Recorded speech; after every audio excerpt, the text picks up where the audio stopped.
Selamat datang kembali di Wen Anthony. Ini saya bacain bagian 15 di Fakta Sejarah Jangan Gantung Mukena, sebuah novel misteri dari Kak Zolepena. Teman-teman bisa order bukunya ya, yang pengen langsung tamat. Itu sudah tersedia di marketplace di Shopee, Tokopedia, Lazada, dan lain-lain. Nanti linknya saya sertakan di deskripsi ya. Dan ini dia bagian 15-nya ya. Saya mulai. Aku hanya membalasnya dengan wajah ketakutan. Mau bagaimanapun, lelaki itu harus aku buat percaya. Dia satu-satunya yang sering melihat keanehan ini denganku. Sementara itu, paman turut mengiyakan. Tadi ia betul menyuruhku lari sebelum masuk.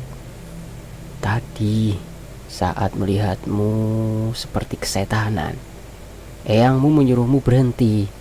Kamu malah nengok ketakutan, tapi balik menjauh. Begitu ia membeberkan. Aku merasa kesal, tidak bisa berkata apa-apa. Minum dulu. Eyang menyodorkan tangannya dengan gesit. Eyang menyentuhku dan aku menepisnya. Aku tatap sekali lagi wajahnya, dengan hati ragu, dengan mata nanar. Kamu jangan mudah dihasut, Neng. Semua orang menatapku heran. Aku sedikit menjauh. Lalu aku bilang kalau Eyang punya banyak wajah. Apakah Eyang memang suka seperti itu? Dia berdiri jajar di teras. Email bersumpah tidak lagi berhalusinasi. Tanganku segera menyapu dada. Kuusap dengan tenang. Di dalamnya masih berdetak kencang. Sesak meredam. Sangat kencang seolah aku masih berada dalam situasi mencekam itu. Senderan dulu. Eyang buatkan obat. Semua orang tidak tidur karena kamu pingsan di luar. Tutur Eyang dengan nada tegas. Aku sontak menyesali perbuatanku. Kulirik Bang Oar di tempatnya. Dia sudah istirahat sembari menyandarkan badan di kursi. Aku tidak tahu apa yang terjadi. Hanya mengerti jika ternyata aku sedang berhalusinasi lagi. Eyangku tidak mungkin menjadi orang lain. Orang lain pun tidak akan mungkin menjadi seperti Eyang. Tapi bagaimana bisa aku selalu melihat Eyang menggandakan diri? Bagaimana bisa? Pawan Tuo. Salah nih. Paman Tuo terlihat membereskan beberapa benda berserakan. Jadikan minyak, pinang, ceret, dan kain yang basah. Benda itu ia olah jadi penangkal magis. Sebelum meninggalkanku ke dalam, Eyang berbisik pada paman agar tetap di Siliwangi pagi ini. Dia tidak diizinkan pergi meninggalkan rumah karena Eyang minta dibantu membongkar kamar kakung. Di sisi lain, Siliwangi di awal musim kemarau panjang. Pagi perlahan menerbitkan surya. Silau sekali, cahaya masuk hingga menembus kaca lemari. Lorong sempit juga terkena sampai menuju dapur rumah. Aku bergegas membersihkan kamarku sebelum Eyang menyuruhku ke samping sekolah TK. Setiap tahun memang rutin Eyang ke sana. Biasanya beliau membawa beras ketan yang sudah digiling halus, gula, kelapa parut yang sudah disangrai, dan tumbukan daun pandan. Bahan yang kurang akan ditambahkan oleh si pembuat. Nduk Palimin. Sapaan si pembuat? Kali ini aku menggantikan Eyang pergi karena ia sibuk di kamar kakung. Aku disambut rombongan pesinden saat memasuki area pengelola sagon kelapa. Kue sagon, kue yang aku suruh buat. Kue ini mungkin jarang didapati pada area Rumpang 2. Tapi bagi Eyang, kue ini wajib ada saat tamu dari jauh datang bertandang. Eyang memang orang yang tegas dan kadang tak acuh, tapi sangat menghormati tamu yang datang. Jenengan kalau nembang mesti pakai suara lantang. Biar merdu rasanya, merdu. Goda seseorang gadis pada kawannya. Ah, oke sengworo, isin. Bisik si kawan lantas tertawa cekikikan, disusul yang lain. Aku yang berjalan sejajar merasa paling jelek, karena mereka begitu berperagai anggun dan cantik.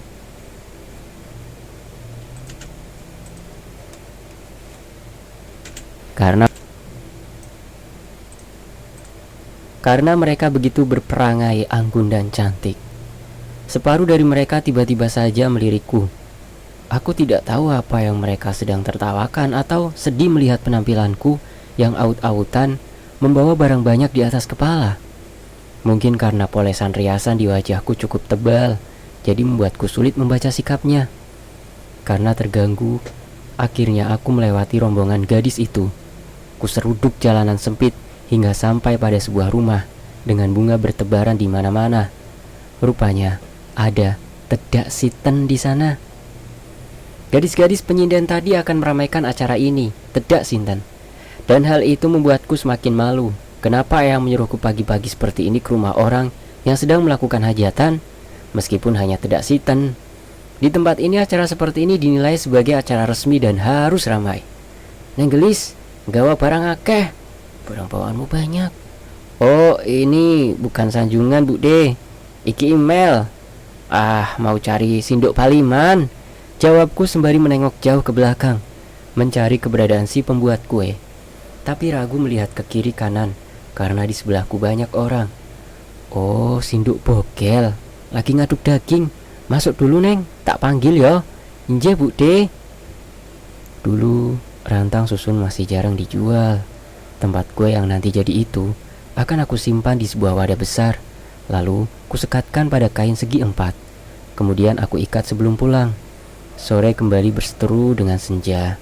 Ufuk barat sudah jadi pelabuhannya. Aku mengisi bangku kosong yang ada di pojokan, sementara semua orang sibuk saling melayani satu sama lain. Banyak yang sudah pulang sembari menggendong anak di pinggang. Ada pula yang masih asyik mendengar si pesinden sembari berjongkok rapi di halaman. Aku dari awal hanya bisa memperhatikan, diam, menekuk wajah, atau menengok ke belakang karena proses pembuatan kue ternyata cukup lama. Maaf ya.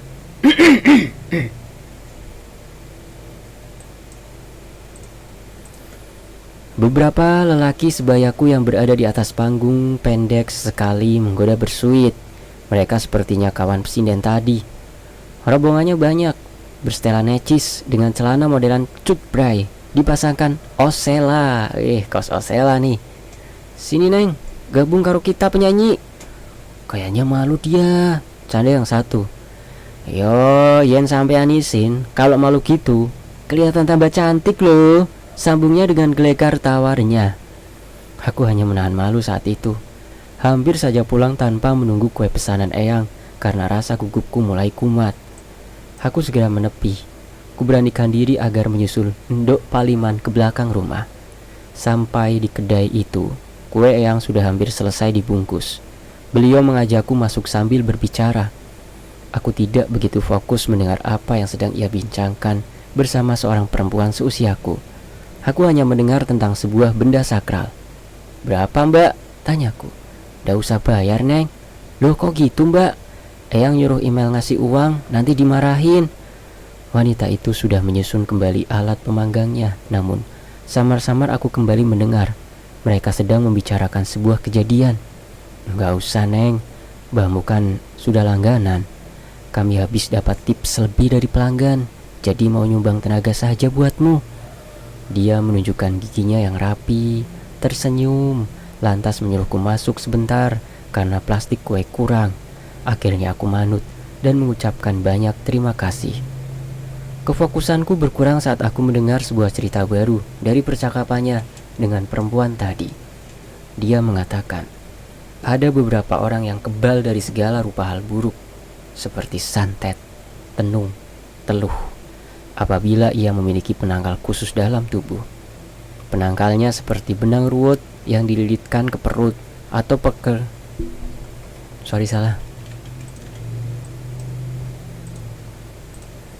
atau ke pergelangan tangan. Buhul namanya. Tak tahu di era modern, penangkal itu akan berubah identitas seiring waktu. Aku waktu itu salah lagi maaf. Aku waktu itu iseng nyeletuk.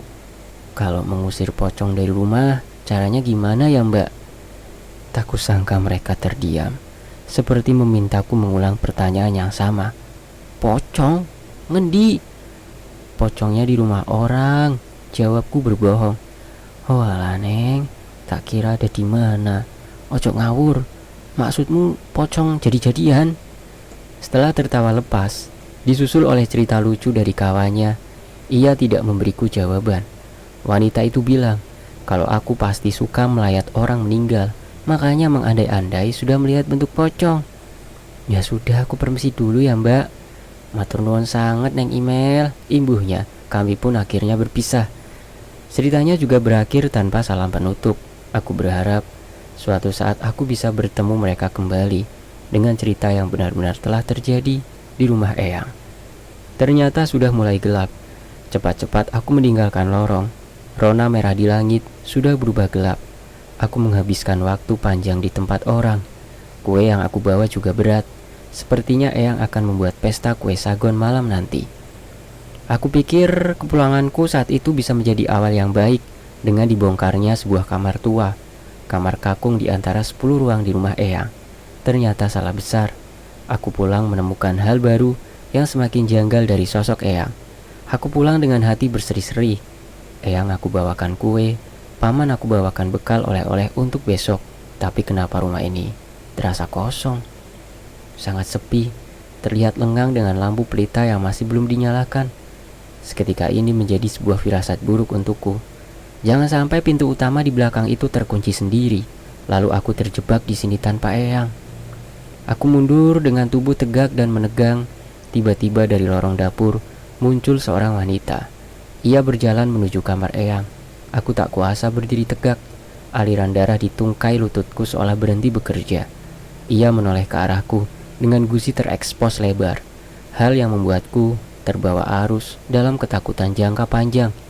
Ketika wanita itu mengucapkan sebuah kalimat, "Teko kene, landeleng, watri ndedonga."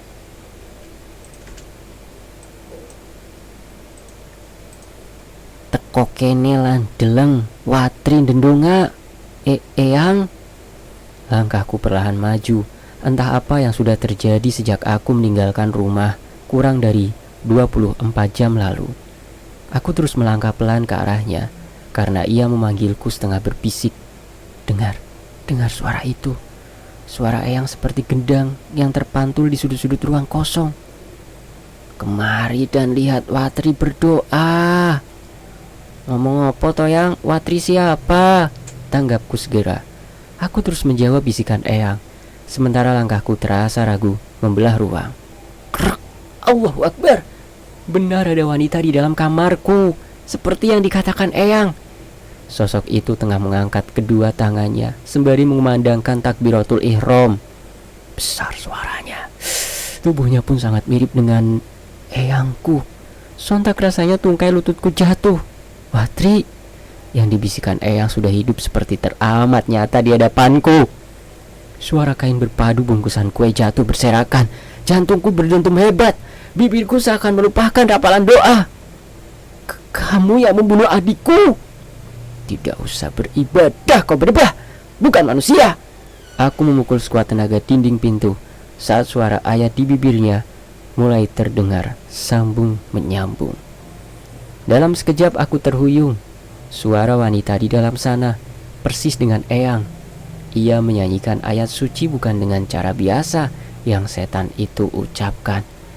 Nyawaku seakan lepas saat ia tiba-tiba berbalik di tengah gerakan tasyahud awal.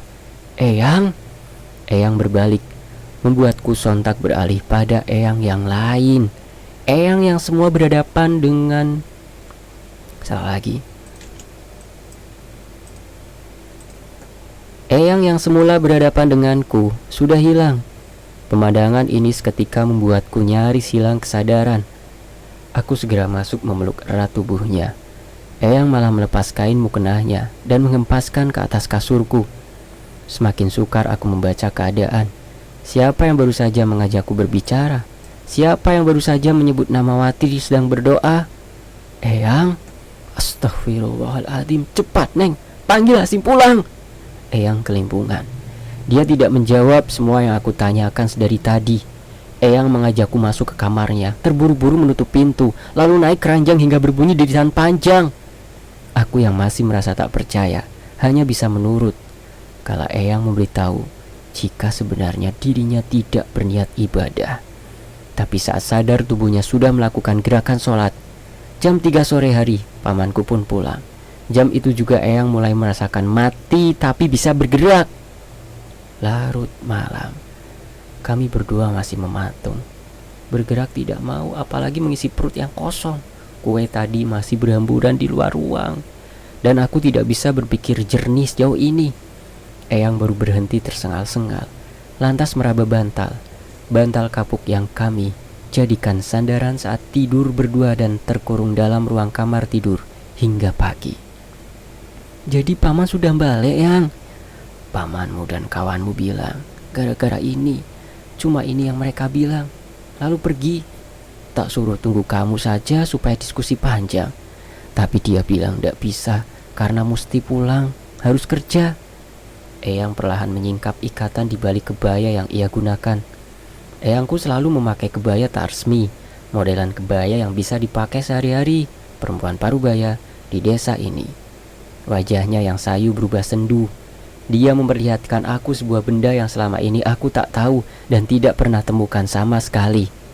Benda ini yang dimaksud mereka sebagai bahan utama pembuatan tasbih di zaman kakung. Baru kali ini aku melihatnya langsung. Kemarin hanya mendengar namanya saja. Iki opo, Yang? Rupanya kakungmu ngasih ini. Besar tersirat maksudnya. Dulu Yang tidak ngerti. Ini ternyata penangkal.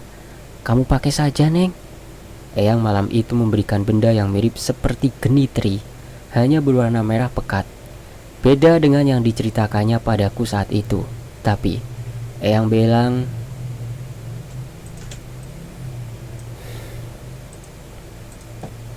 bilang ini genitri lapuk. Usianya sudah ratusan tahun. Gunanya opo, Yang? Email takut. Eyang sering tak sadar diri karena sering lepas ini seperti tadi, Neng.